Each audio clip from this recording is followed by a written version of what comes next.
tem de tudo de economia. Macon, tentei explicar a história do precatório para a nossa audiência para entender como o PT age, segundo o Ciro Gomes, para colocar o nosso rico dinheirinho no bolso, né? A falcatrua. Jean Paul Prats falando sobre Petrobras, derrubando as ações, mas premeditadamente, segundo algumas informações que já chegam, né? Gente ganhou com aquela ação do Jean Paul Prats na semana passada, enfim. É o PT sendo o PT. Merece investigação, né, Macon? Bom dia, seja bem-vindo. Bom dia, Pitoli. Bom dia, Melão. Bom dia, Olavo. Bom dia mais uma vez à audiência. Se tu me permite, Pitoli, vou me deter sobre a Petrobras. Por quê? Porque muitas pessoas têm dificuldade de entender com uma ação caindo, né? É uma coisa que é difícil da compreensão das pessoas. Porque no mercado financeiro se tem muito o entendimento que eu vou comprar uma ação e essa ação ela vai subir e eu vou vender ela para depois ela continuar subindo. Mas no mercado financeiro existe também como ganhar com a queda. Basicamente são dois modelos de ganhar com a queda, viu, Pitoli? O primeiro é o aluguel da ação. Então o que tu faz? Tu vai lá, tu aluga uma ação por R$10, ela cai, digamos, R$2, tu ganhou ali os R$2 e depois tu devolve ela a 8. Então tu ganhou R$2 porque tu pegou ela emprestada a 10 e agora tu consegue recomprá-la a 8, né? Então tu teve uma diferença de R$2. Não foi isso que aconteceu. O que parece que aconteceu foi algo um pouco mais complexo no mercado de derivativos. Como assim, Marcon? Existe um tipo de opção que é basicamente como se fosse um seguro de carro, Pitoli, para as pessoas entenderem. Tu faz um seguro e caso dê algum BO, tu recebe o valor de volta. Então vamos lá. No mercado de opções, existem dois tipos de opções. Se estiver muito complexo, tu me dá a chamada aí, Pitoli, mas eu estou tentando ser o mais claro para as pessoas entenderem. Não, tá claro, tá claro. Tá. Existem as opções de compra e as opções de venda. Se ganha dinheiro nesses casos de desvalorização em opções de venda, tá? Então o que acontece? Vou pegar um caso lá atrás ainda do PT, bem lá atrás. Tu lembra quando foi descoberto, né, o pré-sal no Brasil e por aí vai? Houve opções, Pitoli, na época que eram opções de compra que subiram mais de 8.000% em 2 horas. 8.000%. Dificilmente a gente consegue ter a magnitude disso, mas é um negócio que, tipo, tu tinha R$1, virou 8.000, tá? É basicamente isso. E existe o contrário, que são as puts, chamadas de puts, P-U-T, que é um tipo de opção que ele protege o investidor da queda da ação. Só que tu não precisa, para comprar essa opção, tu não precisa ter a ação. Vamos lá. Vamos supor que tu queira fazer um seguro para 100 veículos, tá? E tu não tem esses veículos. Mas tu pega o carro do João, o carro da Maria, o carro do Beltrão ali, e vamos supor que os 3 se batam e que todos se batam. Tu fez um seguro sobre algo que tu não tinha, mas que desvalorizou. Foi isso que aconteceu no caso da Petrobras, quando tu fala em direcionamento de fala. As pessoas, né, os investidores aí, compraram, exemplo, um seguro que eles poderiam vender as suas ações da Petrobras a R$40 e elas caíram a 35. Ou seja, eles têm um seguro que eles pagaram alguns centavos e que do nada passou a valer R$5, que é a diferença do 35 para o 40. Em resumo, Pitoli, rolo, tá? Rolo que é difícil de explicar assim em 2 minutos de um programa como o teu, mas que as pessoas entendam. Quando tu direciona uma ação a ela fazer algo, no mercado de opções, tudo é multiplicado por 1.000. É muito mais, tem muito mais retorno do que propriamente a ação, tá? Que é o chamado mercado de derivativos. Então, é um dinheiro muito fácil, Pitoli, e muito rápido de se conseguir com apenas uma fala. Pingou, uma pausa no rádio, a gente segue com o Marcon aqui no YouTube da Auriverde. Marcon, eu passo a entender, então, que aquele PT que comprava voto dos deputados lá no início do primeiro mandato do Lula, né? Aí depois com o Petrolão, tudo o que a gente viu, eu posso entender que sofisticadamente o PT age hoje, ou seja, ele começou a encontrar caminhos para que as coisas aconteçam, os bolsos se encham de dinheiro, sem ser via pedalada fiscal, sem ser o desvio na licitação, porque eu estou falando de 2 situações envolvendo bilhões de reais, em que de fato o PT não vai aparecer. Uma declaração do presidente da Petrobras, o precatório do... Você entendeu a minha pergunta? Eu tô achando que o PT, né, no crime, se sofisticou, hein? Eu sempre sou defensor, e sei que tu é também, Pitoli, de que seja investigado. Sim, né? Onde há fumaça, normalmente há fogo, mas a gente precisa investigar. No caso dos precatórios, a gente precisa ir mais a fundo e entender direitinho o que eventualmente aconteceu. Houve uma sanha no passado, isso é inegável, do PT, do governo Lula, pagar precatórios. Inclusive, eles culparam que parte do déficit primário que nós tivemos foi em função desses precatórios que eles tiveram muita força para pagar. O que, no meu entender, pode se entender como mais um indicativo de necessidade de investigação. Como muito bem falou o Olavo, não sei se teremos uma investigação tão profunda como foi a questão da perturbação da baleia. E sobre a questão da Petrobras, Pitoli, é um negócio tão simples de se fazer, sabe? Quando as pessoas... É como se tu contratar um seguro de uma forma 10 vezes mais fácil. Para quem botou... eu vi ali que as opções, se não me falha a memória, elas foi mais de 1000%, tá? A diferença. 1000%.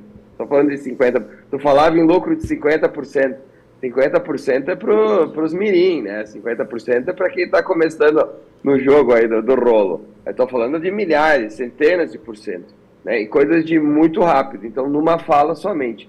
Então, isso prejudica uma estatal brasileira. Por isso que nós, liberais, acreditamos, né, Melão, que estatais servem somente para beneficiar a casta política, somente para ter cargos, somente para fazer esse tipo de coisa. Vai ver se houve isso com a Vale, por exemplo. Não houve. Vai ver se houve com o Bradesco. Não houve. Vai ver se houve com alguma empresa privada. Não houve. Isso acontece em empresas públicas que são usadas por governos normalmente de esquerda para acomodar um monte de gente lá dentro e fazer esse tipo de coisa.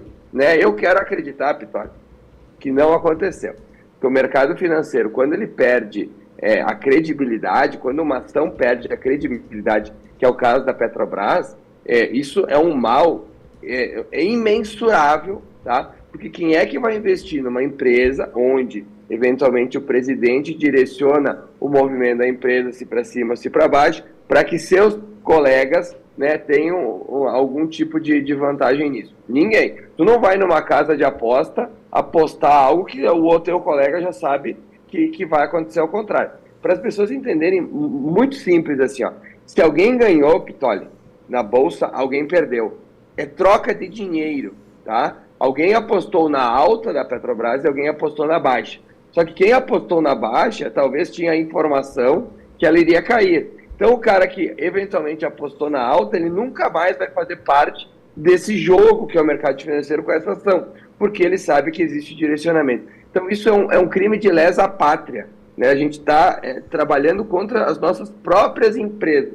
As pessoas, às vezes, elas não têm a noção da gravidade disso, mas é muito grave, né? A perda de credibilidade, ela afasta investimentos. Não por nada que em fevereiro, agora eu não tenho o número literal aqui, eu não estou com o computador, mas bilhões foram retirados da Bolsa de Valores de São Paulo. E isso reflete também nos investimentos diretos no Brasil. A gente teve uma queda, depois que o Lula assumiu, muito grande nos investimentos. Os investimentos, para as pessoas entenderem, que garante o crescimento futuro do país. O que é o crescimento que a gente fica falando? É você ter mais dinheiro no seu bolso, ter melhores serviços, ter melhor infraestrutura. Se o investimento sai do país, por nós não termos segurança, né, informações, segurança jurídica, enfim, tudo que a gente costuma falar, isso é prejudicial para todo e qualquer brasileiro. Às vezes se fala muito em PIB, Pitoli, e as pessoas ficam tipo, não interessa.